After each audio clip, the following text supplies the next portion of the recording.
Euskal Herria es mi tierra madre, un país al que amo apasionadamente. Una tierra mágica y antigua de una belleza sobrecogedora. Nos gusta pensar que nuestra historia como pueblo es un misterio único e indescifrable. Una historia romántica envuelta en viejas creencias, sin nombres ni fechas precisas. Pero eso no es historia. Eso es la mitología de un pueblo. He dedicado casi toda mi vida al estudio de Euskal Herria y a la investigación de su historia y su cultura.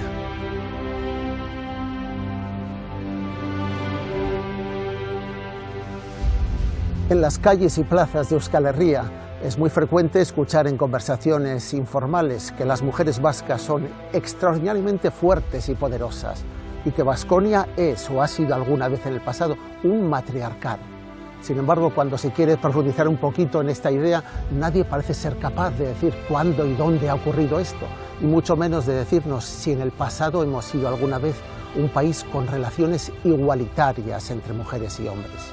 Esta creencia podría estar basada en simples anécdotas contadas por hombres acomplejados sobre mujeres de fuerte carácter, o en episodios de la vida tradicional vasca en los que las mujeres tomaban decisiones propias e independientes de los hombres. Pero entonces, ¿cómo ha podido una simple habladuría o tópico popular convertirse en uno de los pilares de la identidad vasca? ¿Qué hay de cierto en ella? Antes debiéramos de preguntarnos si no estamos confundiendo el verdadero significado de matriarcado, tal vez con la idea más ambigua de matriarcalismo. Y si alguna de estas dos formaciones sociales han existido entre nosotros, ¿cómo nos han marcado? ¿Cómo influyen a la sociedad vasca actual, que pretende ser más justa, más libre y sobre todo más igualitaria? Para responder a estas preguntas quiero invitarles a un largo viaje a través de nuestra historia más profunda. Un viaje en el que descubramos juntos una nueva historia de los vascos, más allá de los mitos, de los tópicos y de las leyendas. Quiero contarles una historia de Baskonia.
Las mujeres vascas siempre han sido conocidas por su fortaleza y empuje.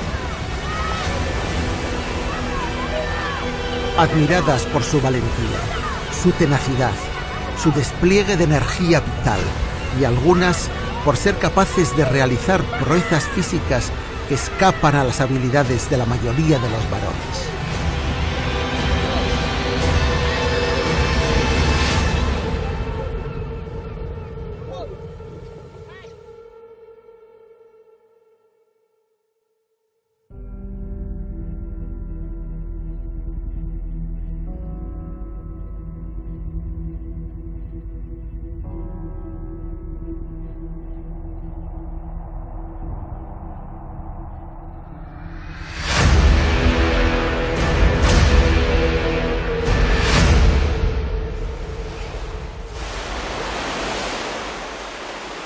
Las hazañas de las remeras de Pasai Donibane no son solo fruto de una moda deportiva reciente, sino de una larga tradición histórica en la que las mujeres de este puerto conducían a los pasajeros de un lado a otro de la bahía en sus bateles de remo.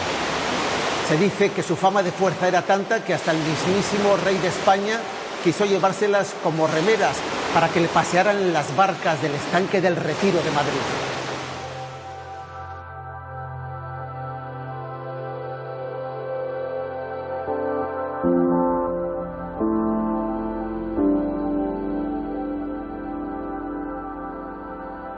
Hace ya 400 años que Lope Martínez d'Isasti, el cura de Lezo, que conocía muy bien a las bateleras pasaitarras, escribía así: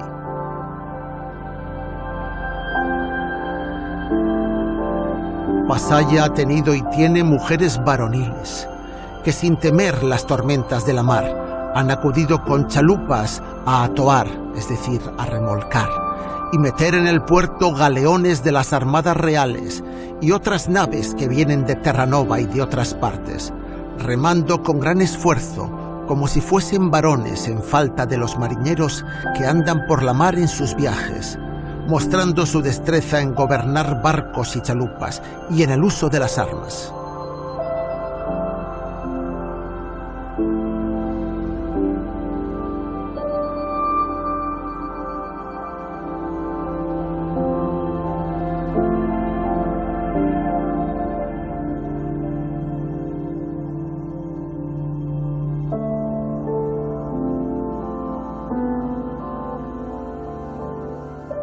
Las formidables remeras de la trainera de Pasaya son descendientes directas de las que pintaba el pintor del rey, Luis Paret y Alcázar, hace más de 2 siglos, cruzando, o sea, pasando por la bahía a hombres y mercancías. Pese a lo que se podría imaginar, eran trabajadoras portuarias que no renunciaban a su feminidad y se vestían con elegancia para desempeñar su labor.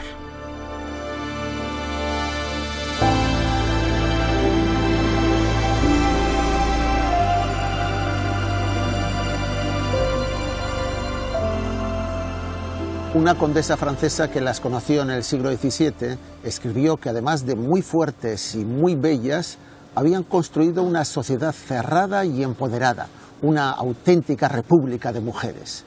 Dejó escrito lo siguiente: Estas muchachas eran muy altas, de delgado talle, la tez morena, los dientes admirables, los cabellos negros y lustrosos como las alas del cuervo. Los llevaban en trenzas, dejándolas caer sobre sus espaldas, sujetándolos con algunas cintas.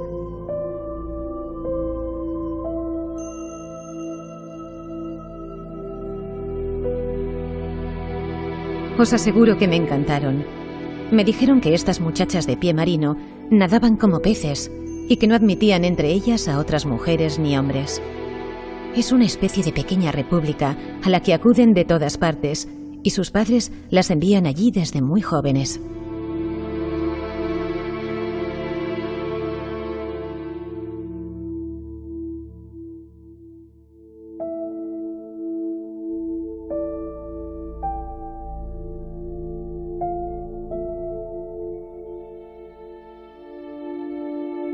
Poco tiempo después, el gran escritor francés Victor Hugo, que fue pasajero frecuente de las bateleras pasaitarras mientras residía en esta casa de Pasaje San Juan, dio a conocer al público lo que para él era una sociedad anticuada pero ejemplar.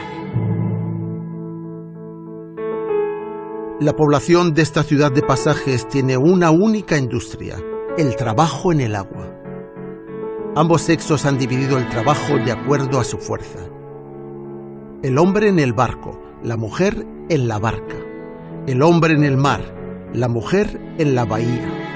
El hombre va de pesca y sale del golfo. La mujer permanece pasando el golfo a aquellos que un asunto o interés trae de San Sebastián. De ahí las bateleras. Los grabados de las guías de viaje por la costa vasca, dibujados por las hermanas Fellet, hicieron famosas a las bateleras de pasajes en toda Europa.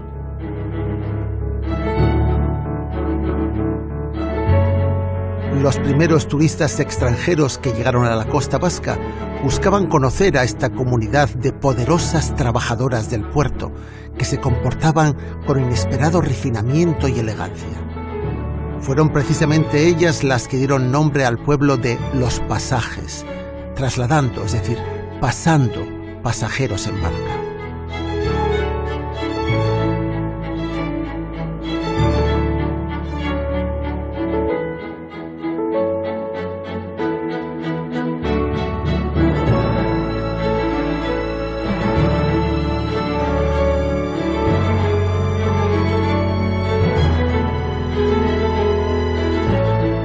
Hasta los mismos remolcadores del puerto de Pasaya han tenido una mujer al frente, Carmen Facal, armadora y capitana femenina. También es natural de Pasajes Mari Carmen Aldarondo Arrillaga, descendiente de marinos y armadora de buques de pesca.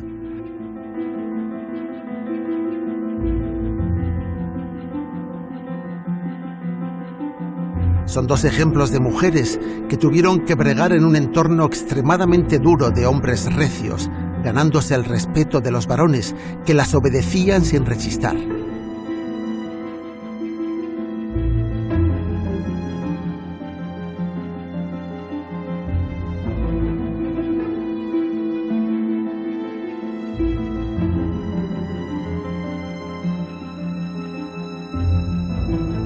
Son la versión contemporánea de aquellas que las precedieron, no solo de las bateleras, sino de mujeres cargueras, sirgueras, mariscadoras, subastadoras o incluso alguna corsaria vestida de hombre.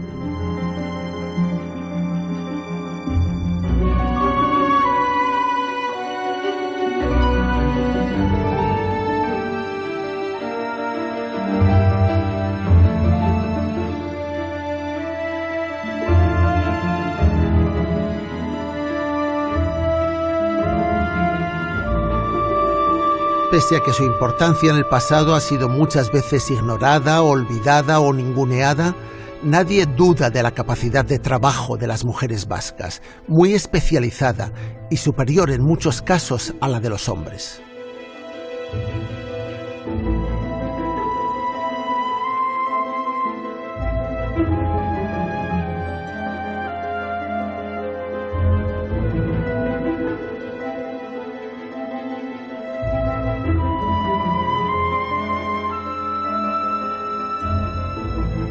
Pero no es eso lo que se cuestiona cuando hablamos de matriarcado vasco. La cuestión de fondo es si existió alguna vez una edad de oro en la que la mujer tuvo un poder de preeminencia por encima de los hombres en Baskonia.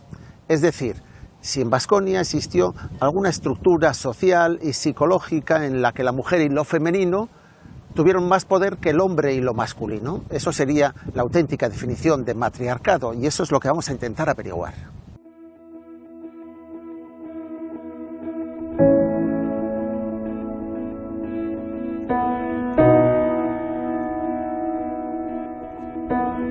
La idea de que los habitantes de Baskonia y de los pueblos vecinos situados entre el Cantábrico y los Pirineos eran una sociedad matriarcal primitiva es una idea ancestral con más de 2000 años de vigencia.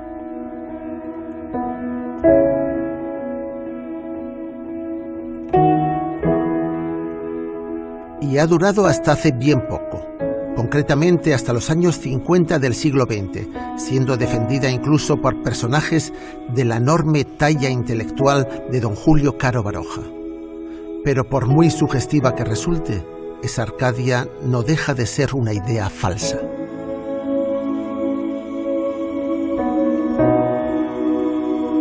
Un matriarcado es un sistema social en el que las mujeres poseen el poder político, la autoridad moral, los privilegios sociales y económicos y las principales propiedades, excluyendo de ese poder a los hombres. Esta es una definición teórica, porque en la práctica de la investigación histórica y antropológica, los expertos nunca han descubierto una comunidad que reúna todas estas características. Pero esta era ya una fantasía poderosa en el mundo clásico griego, que le dio forma en el mito de las mujeres guerreras que despreciaban a los hombres. Eran las amazonas. Los autores de esta leyenda fantástica eran, cómo no, hombres. Hombres griegos atemorizados, a quienes han seguido otros hombres con miedo a las mujeres y a su enorme poder.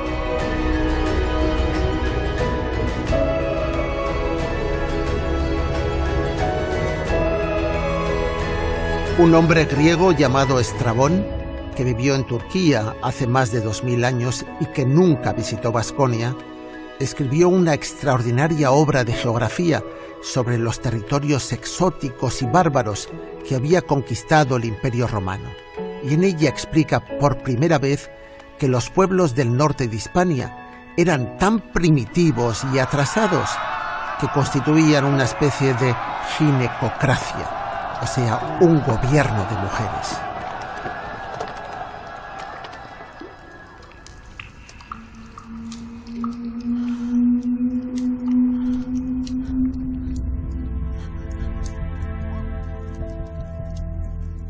Las noticias del intelectual griego Estrabón, copiadas de otros autores anteriores, son las primeras referencias escritas que tenemos a las formas de vida de los habitantes de Baskonia antes de los romanos.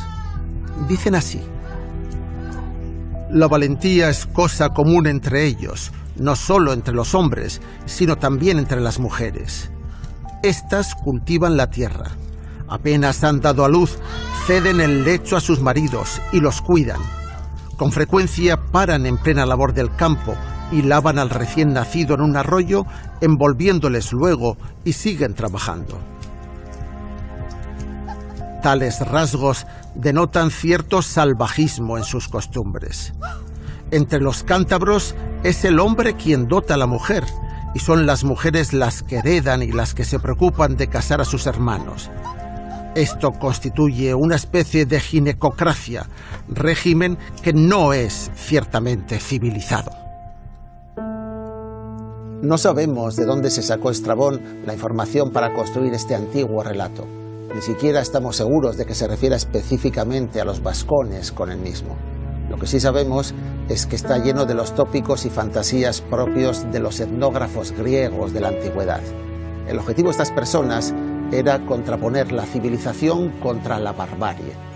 Civilizadas eran las sociedades de Grecia y Roma, sociedades patriarcales con predominio absoluto e indiscutido de los hombres, mientras que la barbarie estaba representada por los pueblos conquistados, y en ellas se ridiculizaba la situación poniendo a las mujeres a realizar tareas propiamente masculinas, hacer la guerra, los trabajos duros del campo, incluso llevado al extremo del ridículo, sociedades en las que las mujeres tenían la supremacía social absoluta.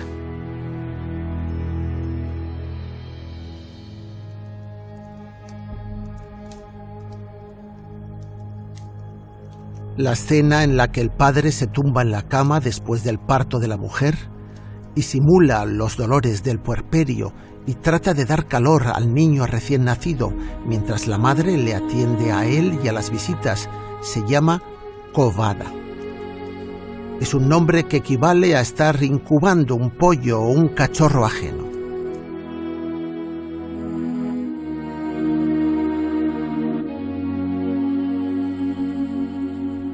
Con el tiempo, el breve relato de Estrabón se fue ampliando y exagerando, y todos los autores que trataban la singularidad de los vascos afirmaban que era una antigua tradición vasco-pirenaica que permaneció vigente hasta principios del siglo XX en algunas aldeas remotas de la montaña. Obviamente era falso.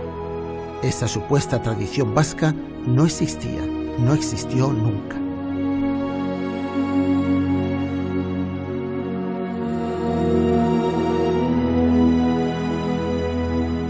El mito llegó a ser tan extendido que en el pueblo de Sara, algunos aldeanos bromistas llegaron a montar una pantomima para engañar al investigador británico de las tradiciones vascas, Wentworth Webster.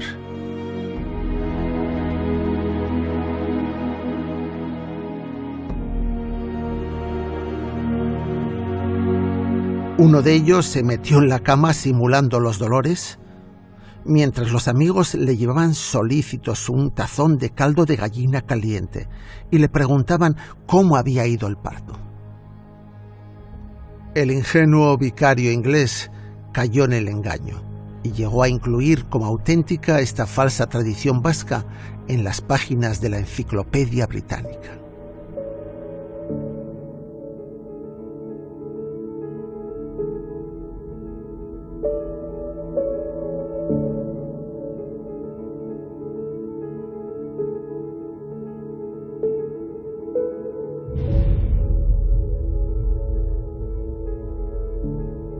Pero ya era demasiado tarde para desmentidos.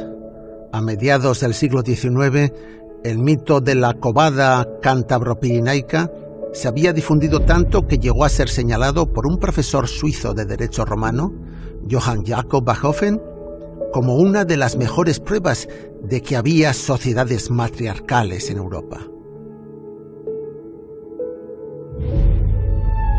Él estableció el mito como la principal evidencia histórica para entender el paso desde el supuesto matriarcado primitivo de la humanidad a las sociedades patriarcales modernas.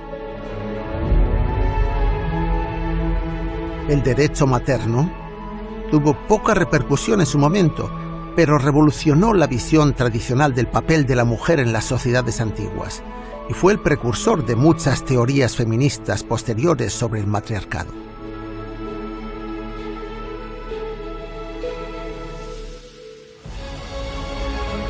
Bachhofen creía que en la prehistoria la humanidad vivió una especie de comunismo promiscuo en el que todos los hombres y mujeres se amaban sin limitaciones morales y que por ese motivo no se podía saber nunca quién era el padre de los hijos, sino solamente quién era la madre.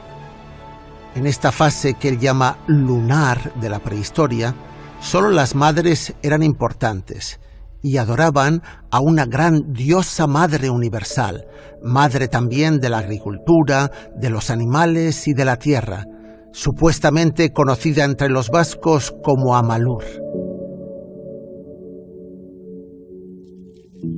Bachhofen imaginó una fase intermedia de transición al patriarcado.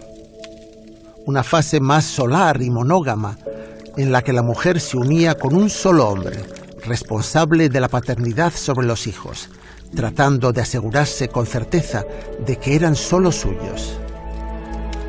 Leyendo y creyendo lo que había dicho Estrabón, Bachhofen supuso que la covada de los primitivos cántabros, en la que el hombre se metía en la cama con el bebé recién nacido y la mujer le atendía reconociendo su participación directa en el nacimiento, era el último eslabón que había sobrevivido en Europa de aquella transición desde el matriarcado al patriarcado. Toda la teoría sobre el matriarcado de Bachhofen, en la que se suponía que estaban muy implicados los vascos primitivos, estaba basada en una lectura literal de los libros griegos antiguos y en una interpretación bastante fantasiosa de las pocas evidencias arqueológicas de la prehistoria que se conocían a mediados del siglo XIX.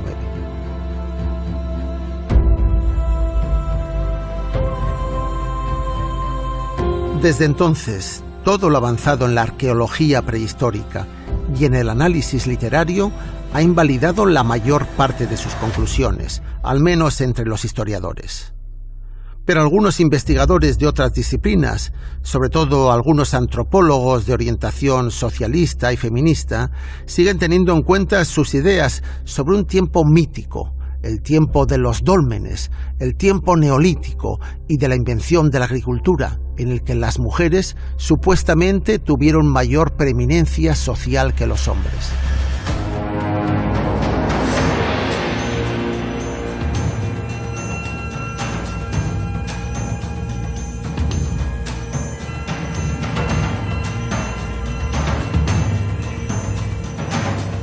Para algunos conservadores, estas teorías siguen siendo peligrosas para el orden establecido, pues constituyen un precedente que podría ser recuperado en el futuro.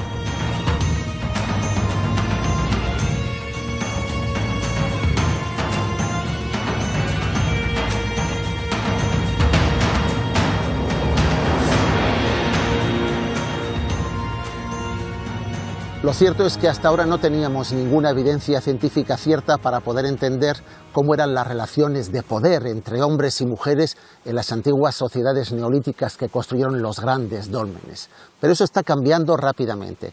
En las últimas investigaciones genéticas publicadas en 2018 sobre los huesos encontrados en dólmenes de la Europa atlántica, por fin estamos encontrando datos para poder entender si eran sociedades patriarcales o matriarcales.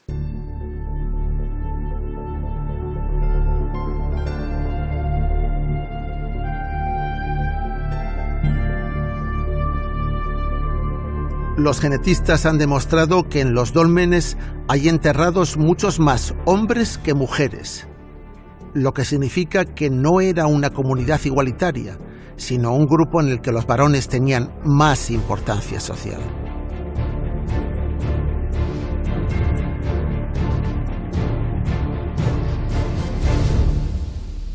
También han podido comprobar que en los dólmenes se sepultaban individuos de varias generaciones, pero que pertenecían a una misma familia, y además que estos individuos compartían el mismo cromosoma Y, o sea, el cromosoma que marca el sexo masculino.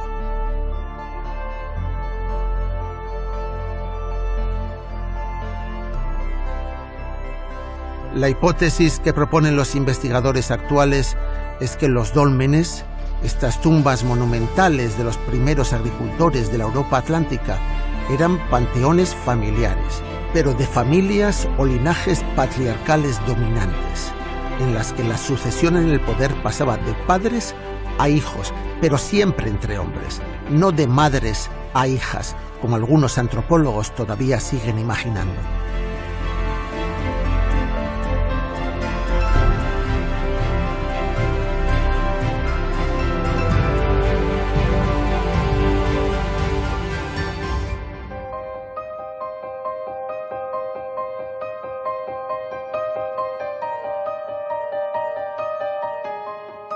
A estas alturas podemos afirmar que nunca hubo un matriarcado vasco.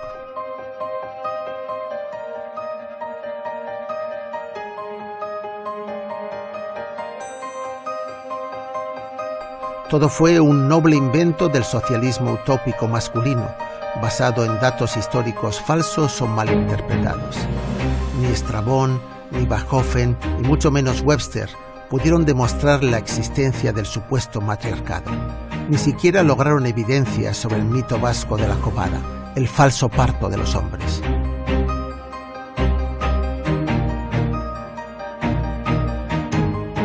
Y la arqueogenética está demostrando que al menos desde hace 6.000 años, las familias más poderosas de la época neolítica eran familias patriarcales.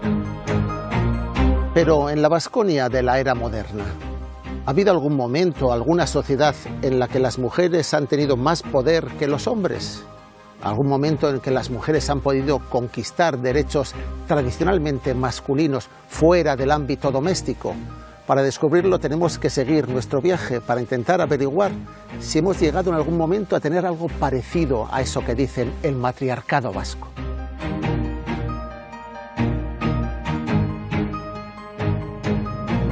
El matriarcado perfecto seguramente no ha existido nunca en la historia, en ningún lugar del mundo. Pero es innegable que en el contexto mundial de las sociedades patriarcales dominantes hay culturas con una historia más igualitaria. Sociedades en las que la mujer ha tenido más autonomía personal, más presencia social fuera de la casa y la familia, más prestigio público y más capacidad de decisión en la relación con el hombre. En esta larga carrera histórica por la igualdad, las mujeres vascas han estado siempre muy bien situadas.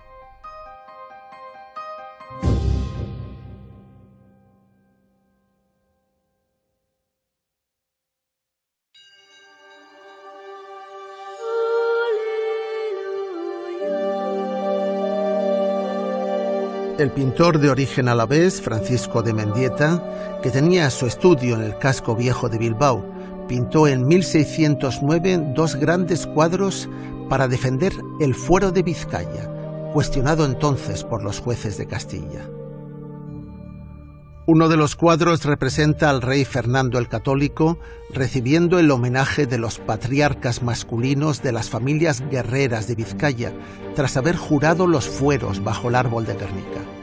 Lo curioso es que a ambos lados del rey aparecen 50 mujeres que, por lo que sabemos, no asistieron a la gran ceremonia de 1476. Cada una tiene un gorro o tocado distinto de las demás, que representa a cada uno de los pueblos y valles de Vizcaya o del entorno más próximo.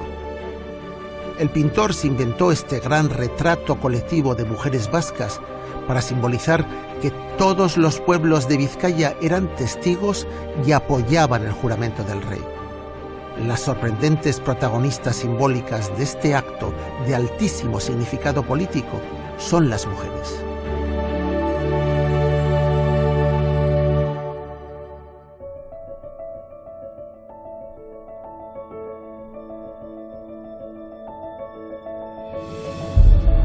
El cuadro simbólico de Mendieta de hace 4 siglos ha cobrado vida.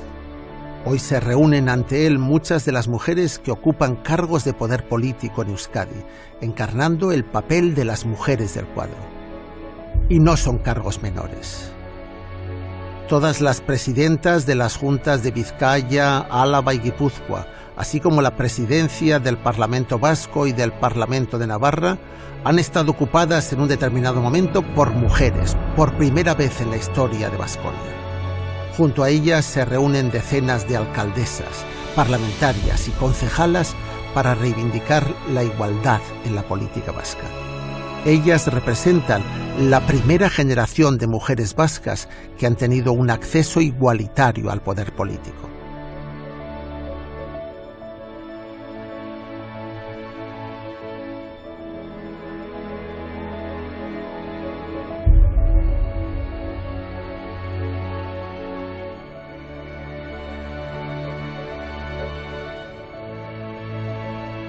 En los mismos años que el besamanos y por el mismo motivo, Francisco de Mendieta pintó este otro cuadro que hoy está en el Palacio de la Diputación de Guipúzcoa. Se titula Los Esponsales, y aunque en apariencia sea una escena de boda celebrada en la iglesia de Begoña de Bilbao, es también una excusa del artista para crear una obra de alto significado político. A esta boda ficticia asisten también como testigos las mismas 50 mujeres con aparatosos tocados que estaban presenciando el juramento de Fernando el Católico. En este cuadro, para que no haya dudas de su intención simbólica, todas las mujeres están identificadas con número y se señala en la parte de abajo cuál es su pueblo o localidad de pertenencia. El mensaje simbólico de este cuadro es profundamente político. Es que todos los vizcaínos, es decir, todos los vascos, son hijos de algo, o sea, son libres porque reciben esta condición a través de su madre en un triple sentido: la tierra madre, su casa matriz y su madre biológica. Este es probablemente el primer retrato colectivo de mujeres de toda la historia del arte europeo.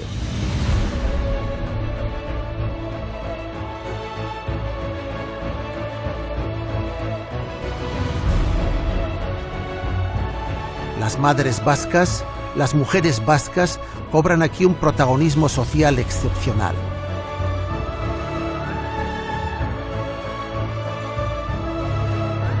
Por primera vez las mujeres se hacen visibles en el centro del sistema social y en la constitución política de Baskonia. ¿Podría ser esta la pista definitiva de que ha existido alguna forma de matriarcado vasco en el pasado? ¿O es que ha habido acaso otras ocasiones de visibilidad del poder de las mujeres que han sido deliberadamente ignoradas u ocultadas?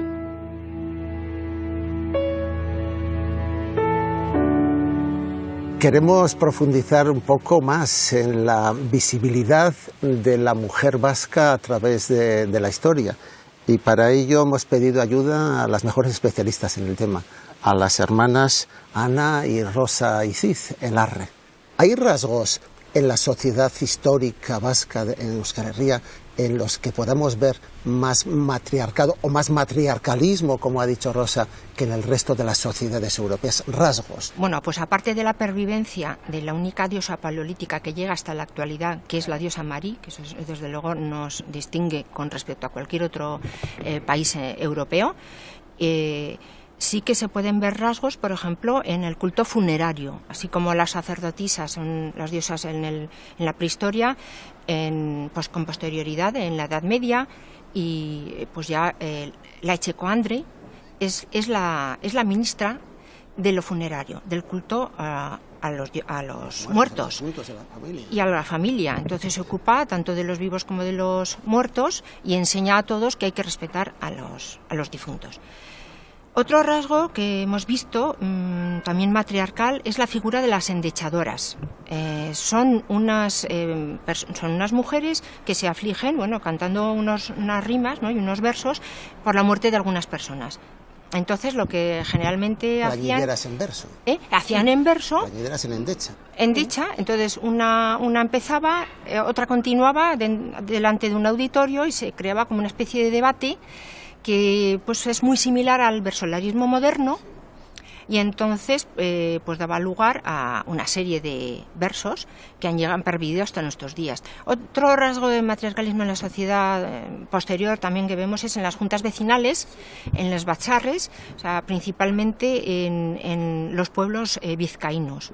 ¿Por qué? Pues porque allí la mujer estaba sola y generalmente el hombre era marino y estaba fuera. Entonces, evidentemente, tenían un voto universal del que no ha tenido ninguna sociedad occidental hasta el siglo XX. Sin embargo, en Euskal Herria sí existían poblaciones con esa peculiaridad, ¿no? En el siglo XIX sería importante resaltar que la figura de la mujer es, a pesar de que en la legislación no tiene prácticamente ninguna repercusión, sin embargo socialmente sí se hace cargo de todo, se hace cargo del campo, se hace cargo del caserío y se hace cargo de todas las labores, por el hecho concreto y diferenciador con respecto a cualquier otra cultura en Europa y en el resto de la península, de haber acaecido en nuestra tierra 2 guerras carlistas y la guerra de la independencia. Eso supuso un siglo XIX en el que se vacía totalmente de hombres, pues tanto los campos como los talleres como los comercios. Y eso hace que la mujer, en cierta manera, da un paso adelante, y por eso muchísimos autores y escritores hablan quizás de ese matriarcado, que no es tanto matriarcado, sino matriarcalismo, ¿no? Una figura en la que, pues la mujer es muy importante porque se tiene que hacer cargo de todo, de criar a los hijos, de la familia, de administrar los bienes, de una forma mucho más libre que en otras sociedades. Y con un estilo mucho más matriarcalista, de cooperación, más permisivo, más cooperativo, de participación, de hacerlo todo para todos y entre todos, evitando las jerarquías, ese tipo de cosas.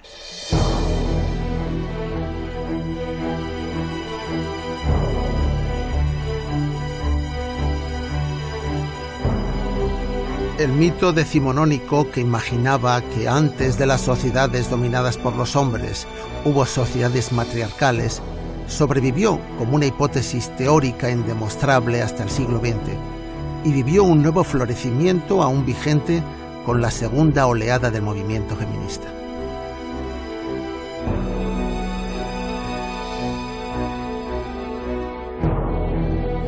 La arqueóloga lituano-americana Marija Gimbutas dio a esta teoría un fuerte impulso en los años 70 y 80, al atreverse a precisar que las sociedades europeas del Paleolítico y el Neolítico eran pacíficas y estaban centradas en el poder de las mujeres madre.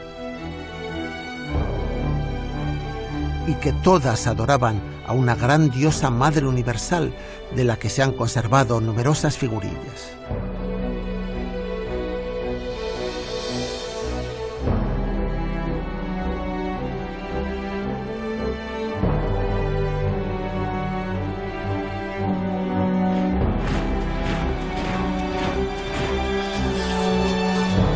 Según Gimbutas, las culturas matriarcales de la prehistoria habrían sido derrotadas por la rápida expansión de una cultura patriarcal de los guerreros de la Edad del Bronce. que conquistaron Europa montados en sus caballos y carros de combate. Eran los guerreros indoeuropeos, que también difundieron su nuevo lenguaje en las tierras que dominaron, arrasando con casi todas las lenguas prehistóricas, excepto el euskera.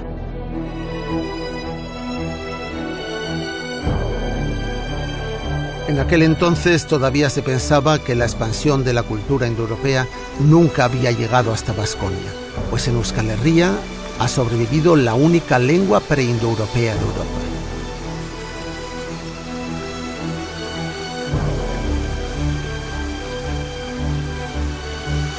Pero lo que reforzaba la creencia de que en Baskonia podía haber existido alguna forma de matriarcado hasta una época relativamente reciente era el gran parecido que creían haber encontrado entre la gran diosa madre de Gimbutas y las leyendas modernas del folclore popular vasco sobre los genios femeninos como Mari y las lamias. Era sin duda un hallazgo extraordinario.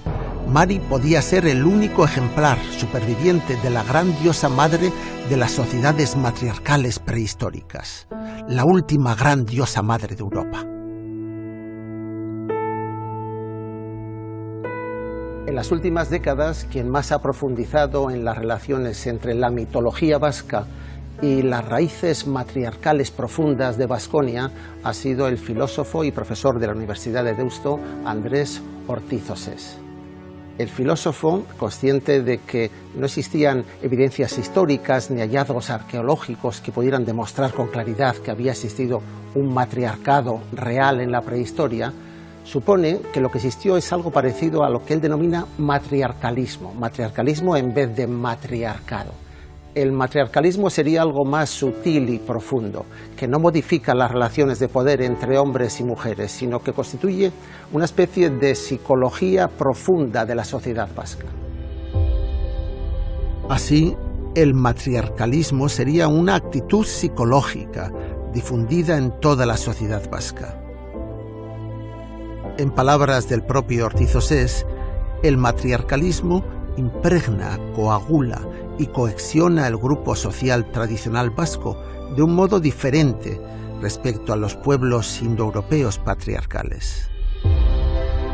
Mezclando las teorías prehistóricas de Bachofen y las de la gran diosa madre de Gimbutas con las leyendas populares vascas recogidas por Barandiarán a principios del siglo XX, Ortiz Osés estima que los vascos han practicado una religión pagana de la gran diosa Mari o Amalur, al menos hasta hace 1000 años, y que en esa religión las echecoandres actuaban como grandes sacerdotisas domésticas. La resistencia de los hijos a dejar la casa familiar, entendida como enmadramiento, o una gran dependencia emocional de los varones vascos respecto a sus madres, serían una consecuencia de su profundo matriarcalismo anímico.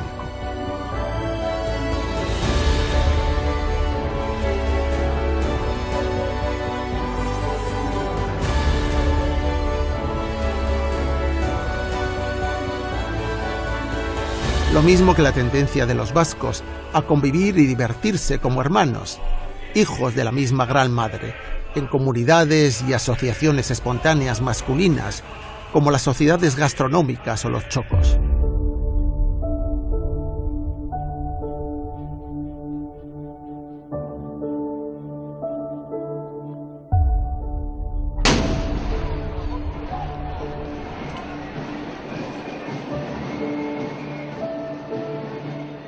Pero lo que no acaba de encajar es cómo, si los vascos tradicionales tienen tan profundamente arraigada su subordinación casi sagrada a las mujeres, algunos se resisten a permitir que ellas puedan manifestar todo su poder oculto fuera de la casa y del ambiente doméstico. Si todas estas teorías tienen algún fundamento, no se entiende que en la historia de los vascos hayan abundado los episodios de violaciones, malos tratos y violencia de género, tanto como en cualquier otra sociedad de su entorno, sin los supuestos rastros de matriarcalismo primitivo. ¿No es nuestra sociedad igual de machista y patriarcal que el resto?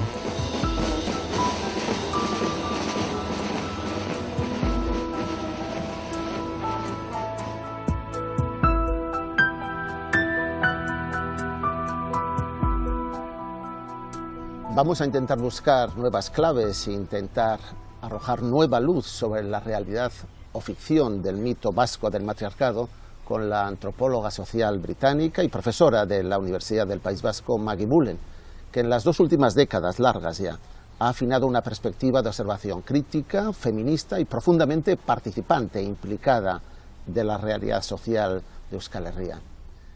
Maggie, entiendo que tú eres una de las continuadoras del trabajo pionero desarrollado en la década de los 80 por la antropóloga Teresa del Valle. La teoría del matriarcado vasco dice que las mujeres tienen el poder, entonces su plan era, pues vamos a ver dónde está, y eso es en los años 80, entonces ahí pues la evidencia de su estudio era que no había más poder aquí que en otros sitios, ¿no?, del Estado español o de Europa.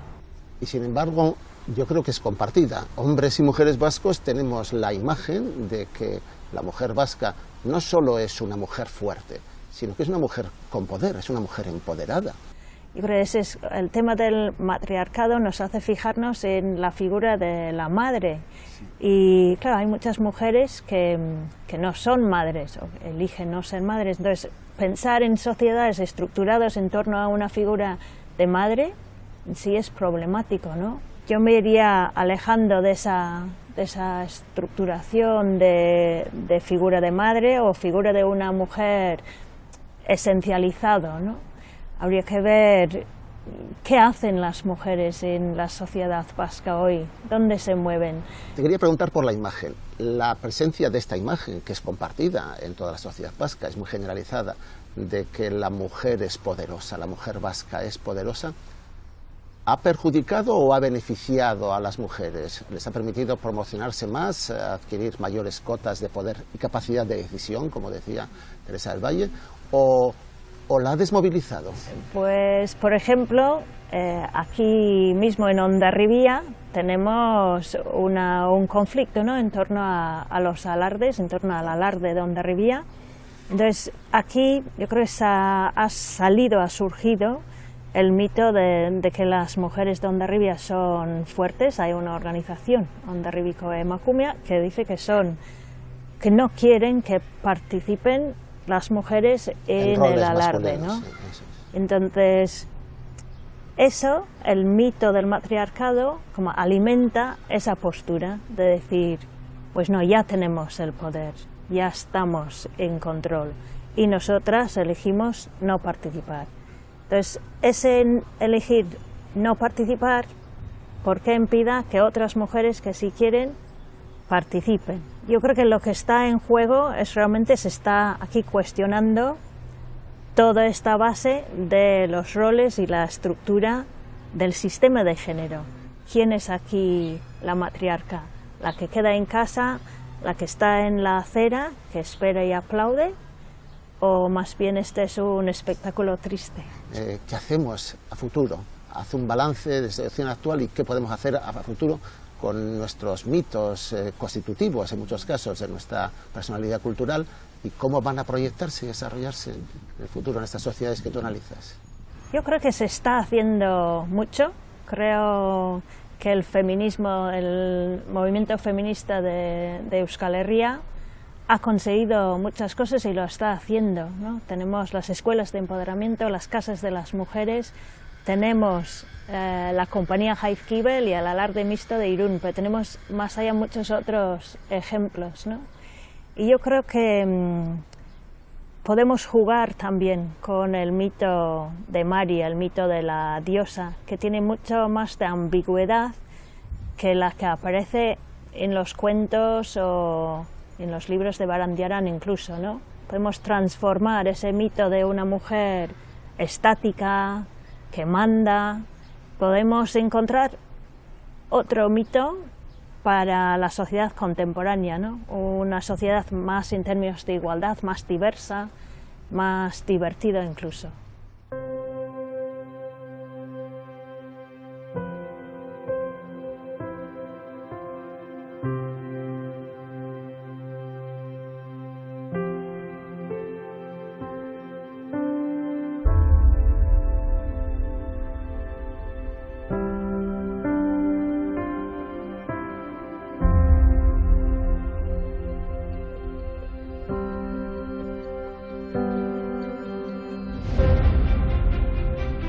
Otra gran antropóloga contemporánea, la norteamericana Cynthia Heller, en su crítica feminista a Marija Gimbutas, ha llegado a decir que las mujeres no necesitamos la leyenda del matriarcado ancestral, ni recuperar el culto a la gran diosa madre para tener esperanza en lograr construir una sociedad igualitaria.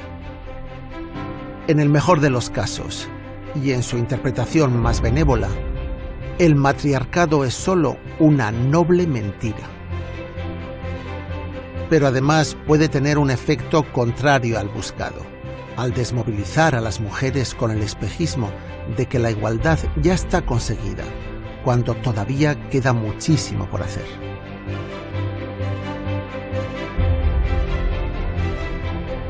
Casi con toda certeza, ni el matriarcado, ni el matriarcalismo como forma de sociedades dominadas por las mujeres, aunque sea simbólicamente, no han existido nunca en Euskal Herria. Pero también es verdad que la mujer del mundo tradicional vasco ha tenido una posición social más destacada y más respetada que la de sus hermanas de casi toda Europa, sobre todo de las del mundo de cultura mediterránea. Y esto ha ocurrido no solo en los puertos marineros, sino también en los caseríos, que en principio eran ambientes mucho más conservadores. La mujer, en los caseríos tradicionales vascos, no se limitaba a las tareas domésticas y efectivamente asumía muchos trabajos, como la huerta, alimentar al ganado y todas las fases de la labranza del campo, desde la siembra hasta la cosecha, aunque tampoco dominaba al hombre y en el mejor de los casos, ésta llegaba a tener una responsabilidad igualitaria.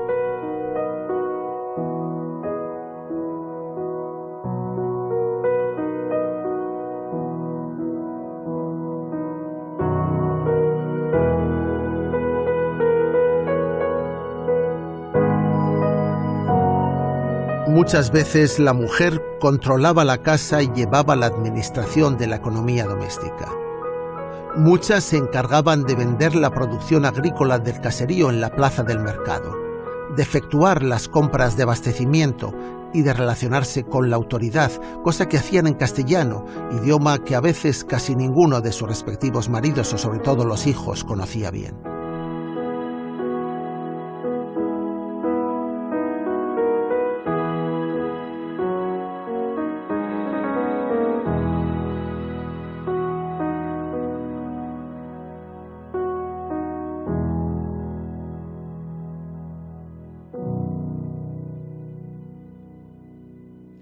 Una singularidad que revela la extraordinaria importancia de la mujer en los hogares vascos es que en algunos territorios de Euskal Herria, no en todos, la mujer podía heredar y convertirse en propietaria única de todo el caserío.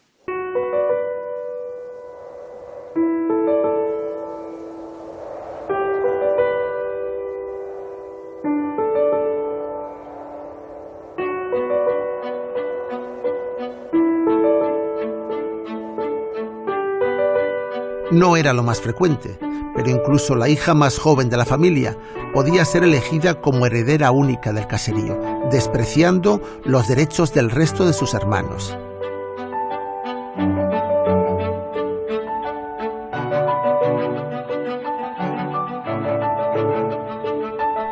Aunque la contrapartida era que casi siempre esta elección implicaba que tendría que quedarse a cuidar a sus padres ancianos y estar sometida a ellos.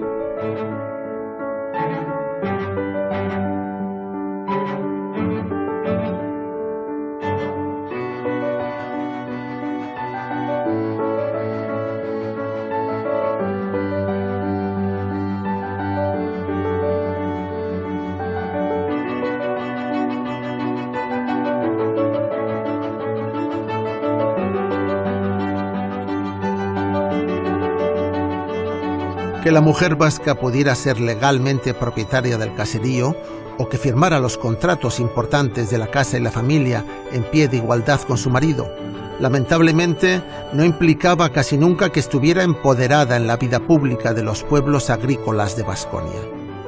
Todo su poder terminaba cuando se salía del círculo de la casa y la familia.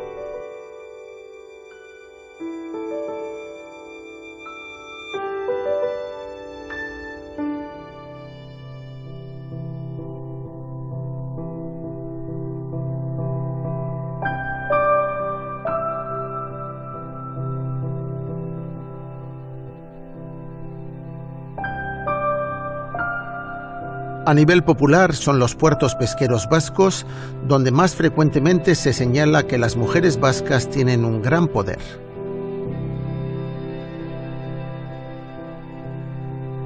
Las largas ausencias de los marinos de sus casas habrían provocado que las mujeres tuvieran que hacerse cargo de toda la administración de la familia y que se implicasen también en la gestión de los asuntos públicos del pueblo.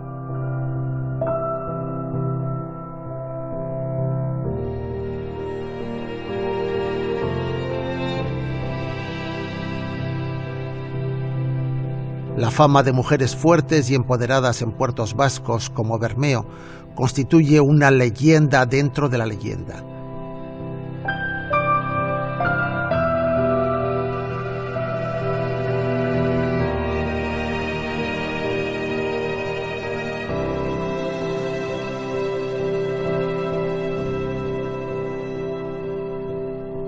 Un mito que algunos hombres asustados de su poder quieren resumir de forma burlesca en la imagen de una mujer mandona y autoritaria que humilla a su marido tratándole de incapaz.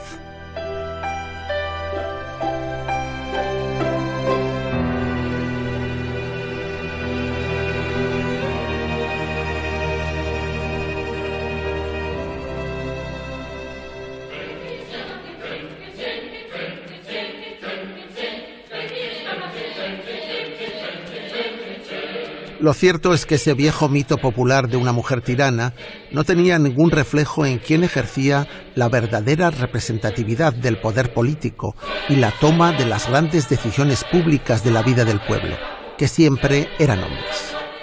Siempre hasta ayer mismo.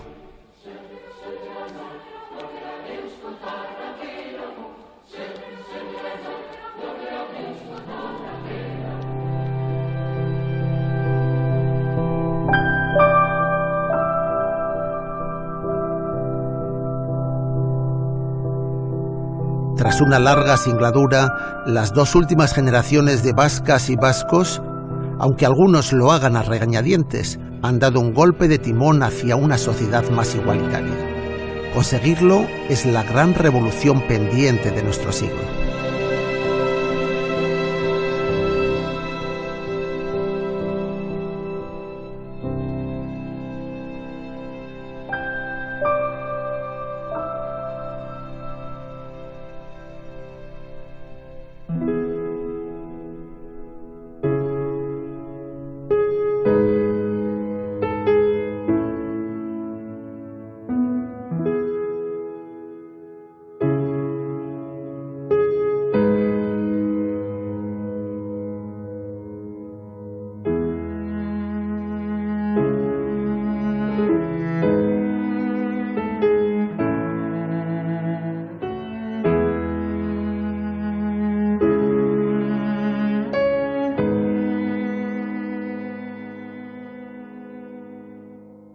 Así llegamos al final de nuestro viaje sin haber podido encontrar evidencias históricas válidas de la existencia del matriarcado vasco, ni en nuestra prehistoria más remota ni en nuestro pasado más reciente.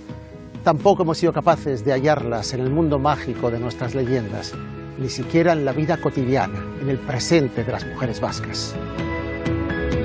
Puede parecer una paradoja, pero que en el pasado no hayan existido sociedades igualitarias no quiere decir que nos tengamos que resignar a no poder construirlas en el futuro inmediato. Al contrario, debemos hacerlo. La historia no nos condena a la eterna desigualdad entre hombres y mujeres.